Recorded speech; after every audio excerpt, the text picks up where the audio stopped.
తిరుపతి వేదికగా వైసీపీకి సవాల్ విసిరారు ఏపీ సీఎం చంద్రబాబు. ఏపీ ప్రజలకు వైసీపీ ఏం చేసిందో, ఎన్డీఏ కూటమి ఏం చేసిందో చర్చకు సిద్ధమన్నారు. మేనిఫెస్టోలో ఇచ్చిన హామీలపై చర్చించేందుకు తమ నేతలు సిద్ధంగా ఉన్నారన్నారు బాబు. వైసీపీ చర్చకు సిద్ధమా అంటూ సవాల్ విసిరారు. కేంద్రంలో మళ్లీ బీజేపీయే అధికారంలోకి వస్తుందని చెప్పారు.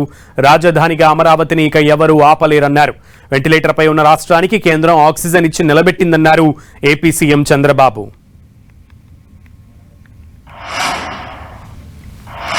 Polavaram, Amaravati, Visakhapatnam steel plant, railway జోన్తో సహా అనేక విషయాల్లో కేంద్రం అండగా నిలబడింది.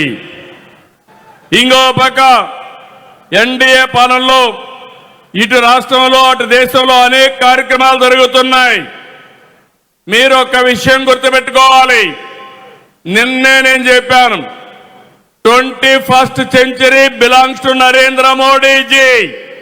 ఓటమి ఎరగని నాయకుడు నరేంద్ర మోడీ గారు అని చెప్పి నేను మీ అందరికీ విజ్ఞప్తి చేస్తున్నా. ఈరోజు రాయలసీమ ఉంది. రాయలసీమను మనం ఒకసారి గుర్తుపెట్టుకుంటే అనేక అభివృద్ధి కార్యక్రమాలకు శ్రీకారం చుట్టాం. ఇక్కడే స్పేస్ సిటీ వస్తుంది, డ్రోన్ సిటీ వస్తుంది. Next month Rayalaseema steel plant కూడా ప్రారంభించి 2028కి పూర్తి చేస్తాం. విదేశాల్లో ఎవరైనా మన దేశం వైపు కన్నెత్తి చూస్తే గుండెల్లో రైళ్లు పరిగెత్తిచ్చే 5th generation fighter jet Rayalaseema నుంచి వెళుతుంది. 36 రోజుల్లో 5th జనరేషన్ ఫైటర్ జెట్ మన పుట్టపర్తిలో తయారవుతా ఉంది. అమరావతి పైన ఓసరవిల్లి రాజకీయాలు. అమరావతి సరే అన్నాడు, 3 రాజధానులు అన్నాడు, 3 ముక్కలాటాడాడు. ఇప్పుడు మ్యావిగన్ అంటాడు. మ్యావిగనో వాటిగనో నాకు తెలియదు.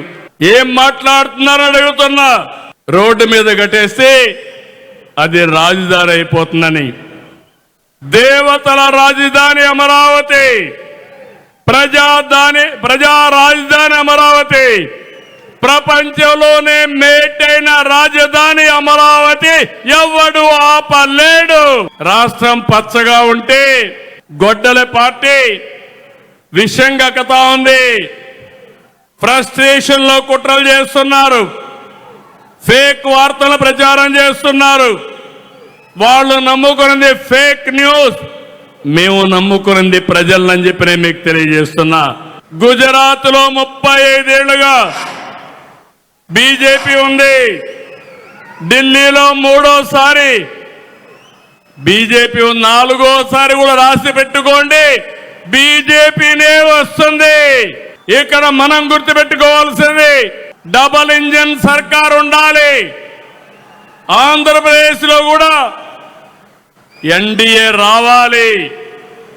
అప్పుడే అభివృద్ధి ఆటోమేటిక్ గా జరుగుతుంది. 2019లో గొడ్డలి పార్టీ ఇచ్చిన హామీలు మీలో అమలు చేసిన విధానం, 2024లో ఎన్డీఏ పార్టీ ఇచ్చిన ఎలక్షన్ మేనిఫెస్టో అమలు చేసిన విధానం చర్చించడానికి ఎక్కడైనా సరే నాతో సహా గ్రామంలో ఉండే మా కార్యకర్త కూడా సిద్ధమే.